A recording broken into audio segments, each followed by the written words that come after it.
British Mandate Palestine in the West Bank town of Birzeit in 1938. He entered the seminary of Beit Jala, Bethlehem, and became a priest in 1963.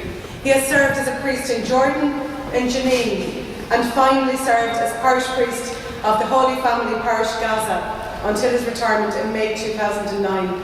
During his time in Gaza, Monsignor Manuel became known as the priest of the million in recognition of his unfailing care and concern for Christian and Muslim alike.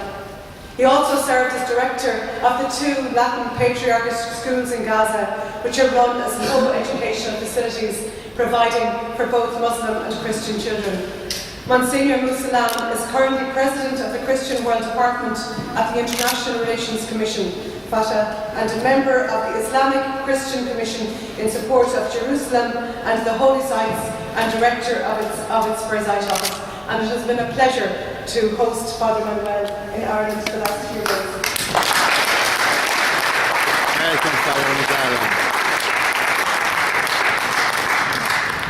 Dear friends, thank you very much.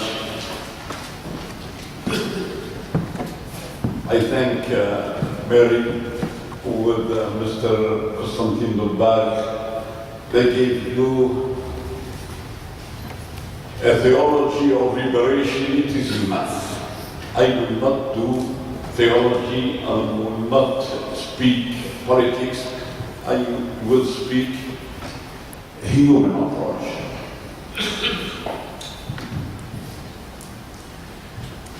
We came here to speak about Christians. Me. No, I refuse. Thank you. I am not Christian. I am not Christian. I am Arab. I am Arab. I am Palestinian. Why you wanted to divide me, to split me into with my people? I am Palestinian. I have the same rights and the same obligations with Muslims. I refuse to be Christian alone. I refuse to be the priest for Christians. I am the priest of all, for Christians and Muslims. Well, reporter used to come to ask me statistics. We hate statistics. But they ask how many Christians are there in Gaza. But the answer is very clear. I have in Gaza 1.5 million Christians.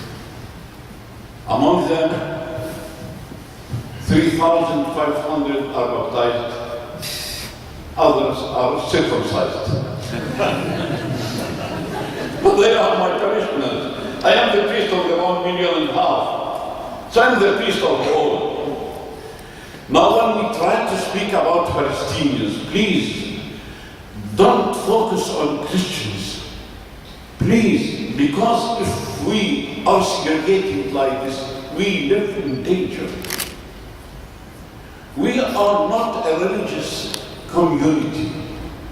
We are the people of Palestine.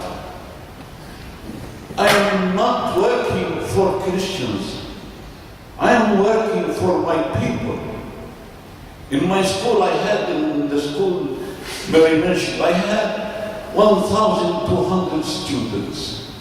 Among them, only 140 who were Christians. If you ask me why all this time, all this energy you are taking, putting there, how much money you spend there. We serve our people. We serve our people. As I said, we are not a religious community, we are the people of Palestine.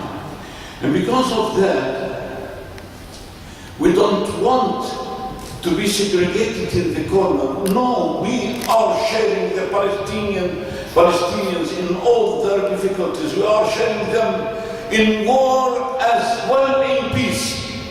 If I speak peace now here in this nice and beautiful hall, I speak in the name of all Christians and Muslims in Palestine and in the Arab countries. We want peace, all of us, not only Christians, but Muslims also.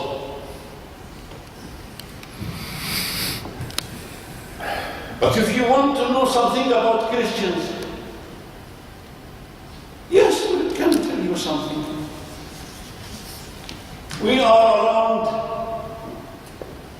in Israel, Palestine, it's called Palestine, the historic Palestine, 150,000 people, Christians.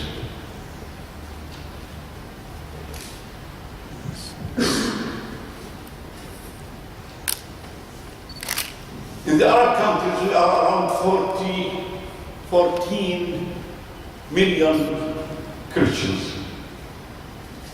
Now, if you want to listen, to ask me about Christians in Palestine and in Israel, in Palestine, about what Christians you want me to speak. About the Christians in Israel, they have a special status quo. They are developing, growing in number, because they have the possibility to leave Israel.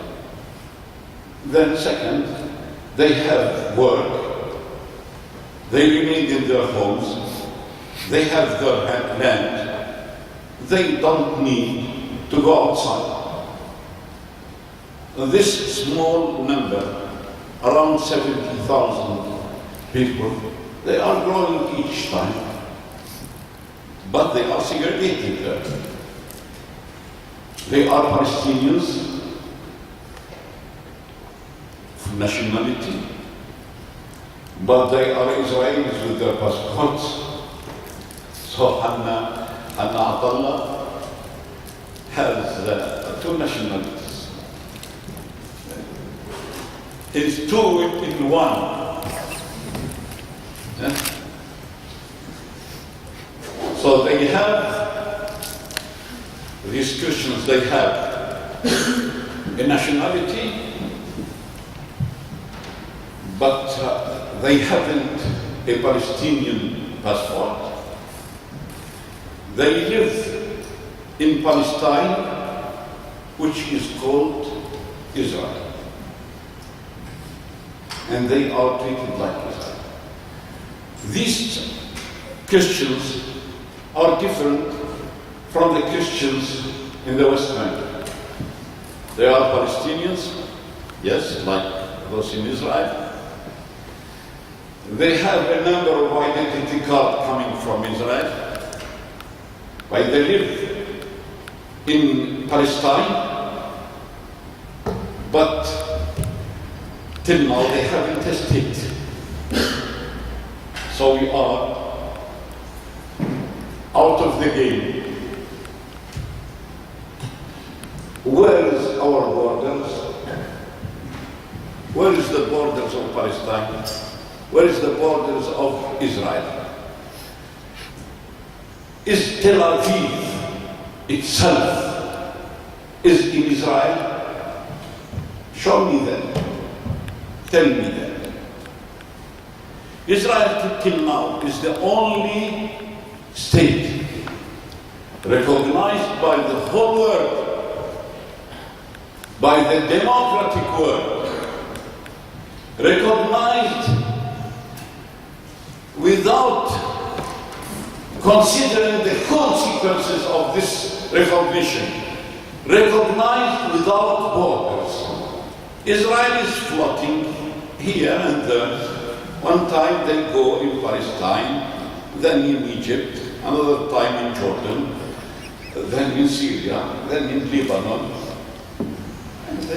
When we ask them to fix a state for the Palestinians, I say, no, Palestinians are not ready to have their state. We will not speak now. No. Now let us speak another thing. In Israel, for 19 years, we spoke with Israel about peace. This dialogue, which began with Oslo in 1993. The result of these talks till now is zero. Now we are speaking settlements, Jerusalem, borders, water, flag, self-determination, prisoners, right of return, and everything is dropped down. These Palestinians who are threatened at any time in Jerusalem, this bishop who has been ordained in Jerusalem, Palestinian, in his church, he is threatened to be taken one day in a police car and sent to the West Bank, or perhaps to Jordan. We are all threatened because we have no stability on the ground. As Palestinians and Muslims, we are under the threat